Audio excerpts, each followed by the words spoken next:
Hi everybody, and welcome to the first episode of EY-Parthenon's new video cast looking at all things geopolitics. We're calling it Geostrategy in Action. And I'm really thrilled today to be joined by my colleague Courtney, Rickett, McCaffrey. For those who don't know me, I'm Ollie Jones and I lead the EY's Geostrategic Business Group globally. Courtney, perhaps you could introduce yourself. Yeah, great. Thanks, Ollie. So I'm Courtney Rickett McCaffrey, and I lead insights for the Geostrategy Business Group, and also take a broader view on some of the macro trends and other developments in the global economy that are affecting all of our clients. So, Courtney, we're going to talk about geostrategy in practice today, and in honour of a launch of a new piece of thought leadership that we're putting out. Can you first of all just explain what we mean by geostrategy in practice? Because it's a bit of a tongue twister. Yeah, absolutely. This was a name that we went round and round on, as you probably remember, a few years ago. So basically, we arrived at geostrategy in practice because what we do and what we help our clients do every day is what we call geostrategy, which is essentially, sort of the strategic political risk management. So weaving political risk into how a company does business, how it does broader risk management and strategy and its operations.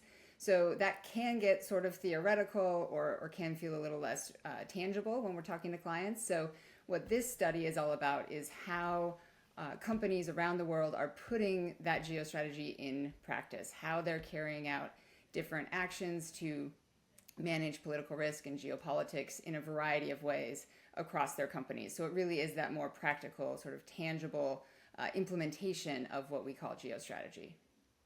Thanks, Courtney. I think that raises a really important point, which is we won't spend time in these episodes talking about the world too much. We'll talk about how it's impacting on businesses, on governments, and on other organisations, and what it means. And I often use the phrase, it's not quite right, but applied geopolitics rather than kind of pure geopolitics.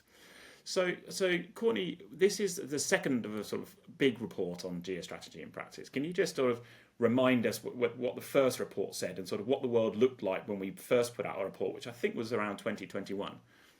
Mm-hmm. Yeah, that's right. It was, I think, around this time of the year in 2021. So the world's, as you may recall, we were all sort of still living in that pandemic era world. Vaccines were out, but it wasn't, it was still, fairly closed in terms of, cross-border travel and even in-person events and things like that. So that's what a lot of companies were dealing with when executives took our survey the last time around in 2021. There we did see a lot of attention to geopolitical risk, a lot of actions being taken to manage it in a variety of ways and really understand the world better. I think, that was part of the maybe positive externality of the pandemic is a lot of business leaders taking a more active interest in political risk and policy changes because governments were just so active at that time. But there was a lot of room for improvement in the 2021 survey. We found a lot of actions that companies weren't doing or weren't necessarily connecting the dots between geopolitical risk and some other types of risk. Thanks, Courtney. And then, so fast forward 4 years, and we've repeated and updated and improved the research. And so we've been talking one-to-one to a large number of companies. We've also obviously done a large survey of companies as well, which I'm sure you'll talk us through, as well as our own sort of day in, day out experience with our clients. So quite a lot's happened in the geopolitical world in that 4-year period. Almost too many things to list. It's been a very interesting 4 years. So bring us up to date. What does the research now say our people are thinking about? What are boards thinking? What are the C-suite thinking in 2025, so 4 years later? Yeah, absolutely. Well, I think that's an understatement that a lot has happened in the intervening 4 years. But yeah, I mean, what we've found, as you say, sort of across the series of interviews we did with executives, as well as through this survey of about 1,000 executives around the world, is that there's actually more attention now to geopolitics, to geostrategy than we saw 4 years ago. Perhaps not surprising given all of those changes that we've seen, but that definitely plays out in our data.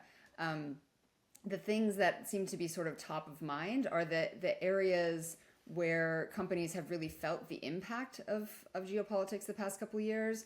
And there were two areas that really stood out in our study. So one is around operations and supply chain.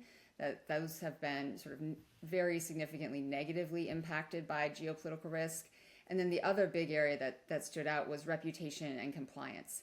And again, those impacts were primarily negative. We did ask about the full spectrum of, no impact, negative and positive, but most executives pointed to negative impacts really across the board, across their companies. But if you think about all of those things that have been happening in the world of geopolitics, whether it's trade protectionism or sanctions or some of the big regulatory changes, it's not surprising that executives are really focused on supply chain and on compliance. And as you say, Courtney, probably not a massive surprise that most of the impacts, at least at this stage, have been negative or at least felt negative. Tell us a little bit about how companies are now dealing with geopolitical risk, dealing with geopolitical trends. So you painted a picture in 2021, which was people were sort of beginning to come to terms with the changing world. That world has accelerated and the changes have accelerated. How are, I guess, companies in particular doing now? What kind of things are they doing to kind of manage these risks, but perhaps also take some opportunities here too? Yeah, absolutely. So what we've seen is really in the past couple of years, executives told us that 94% of companies have invested more in geostrategy activities, sort of across the board. So there's definitely been a huge uptick in sort of time and resources dedicated to managing geopolitical risk. Where we see some of the biggest investments are around the parts of our geostrategy framework that we call scan and strategize. So those sort of areas of investment have focused on companies trying to do a better job of proactively identifying and monitoring the risks that are out there. That's the scan bit. And then the strategize bit is taking all of the intelligence and the learnings about what's happening in the world and trying to embed that into how companies set strategy, how they make strategic decisions, whether that's M&A or market entry or exit or other things like that. So that's where we've seen sort of the biggest investments the past couple of years.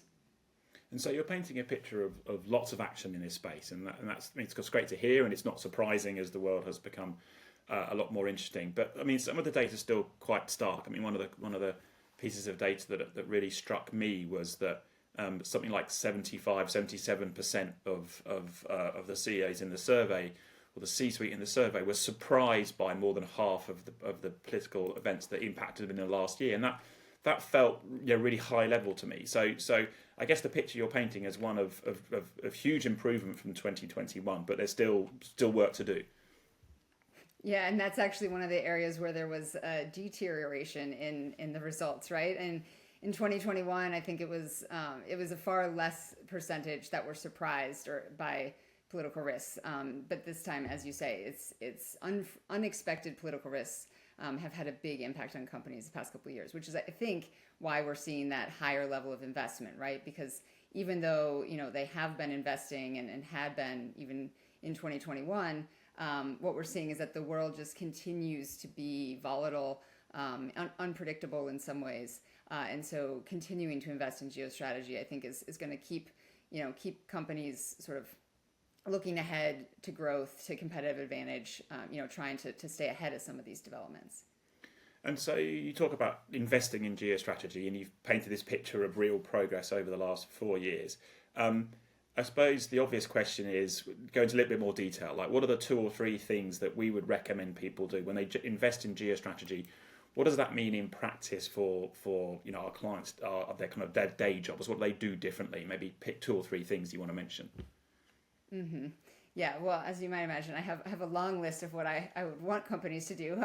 But if I have to pick 2, one that I would point to is just around managing that uncertainty, what we were just talking about, because this is one of the areas where we see companies really struggling still. So, and I think that does get to those areas they've been investing in, but they just need to do more. So doing more to kind of track and monitor and identify some of those risks that are out there, even the low probability ones, because as we've seen the past few years, sometimes it seems like those low probability events are happening more and more, so maybe they aren't actually so low probability.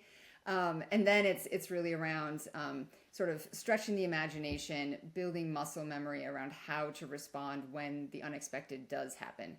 So what we found there are a couple tools that C-suites find really useful are scenario analysis. So kind of, thinking through a set of scenarios for how one particular development or risk could play out, and trying to sort of see how that might affect the company and how they could pre-position for resilience across all those scenarios. And then the other tool is tabletop exercises. So we've seen, a variety of C-suites, executive teams, boards, even risk teams try to do tabletop exercises around a particular crisis so they can build that muscle memory, figure out how they would respond, and figure out where there may be gaps in that response and how they can sort of fill them before the next crisis hits. Which maybe gets to my second point that I would raise, which is just around making sure you have the right people around the table within the company when you're talking about geostrategy and figuring out how to manage it and how to build it into strategy. We have seen, that's another area where we've seen improvement since 2021 in terms of the number of executives and the type of executives that are involved in those decisions and those processes, but there's still a lot of room for improvement there. Great, thanks for Courtney. Loads of really practical steps, and I think that's one of the messages that I think you and I always try and emphasise, which is, in a sense, this isn't rocket science. It's about taking practical steps into getting your business processes right and ingraining kind of geopolitics and political risk into your business processes. But you have to take action. You have to take steps here. I think that's a really important point. So listen, I think we're running out of time. And Courtney, anything else that came up in the research, either from those interviews or whatever, that you wanted raised that we haven't raised so far? Otherwise, we can end and point people to the report that's online and people can read in more detail. Anything we've missed that you wanted to mention? No, I think we've covered a lot of the high points. There is, as you say, sort of a lot more detail. We dig into other action areas, particularly around the companies that we call geostrategists, which are those that sort of perform best across the board on all these actions that we asked executives about in our survey. So yeah, maybe we can dig into that another time. Yeah, look, that's a great place to end, I think, because I think people will be interested in what makes a great geostrategist and what exactly does it mean to be a geostrategist. But it also is a nice point to end, because I think part of that is about grabbing both opportunities and risk here. And because of the turbulence, because of the uncertainty that we've been talking about, this can sometimes feel like a very difficult world to operate in, and one full of risk. But I think you and I often talk about there being risk and opportunity in this world. And so, again, I would sort of urge people to take away from what we've learned in these study periods that more and more people are kind of getting to grips with this area, and they're beginning to turn it into a kind of competitive advantage for them. So being a great geostrategist is a source of competitive advantage, and that's a really interesting trend that we might mind next time. But in the meantime, so Courtney, I just say thank you to you. For those watching or listening, please do go on EY.com and you can simply search geostrategy in action or geostrategy in practice, and you'll get to some of the rich detail that Courtney talked about. So Courtney, thank you very much. Yeah, thanks, Ollie. And thanks to all those watching and listening. Take care. Bye-bye.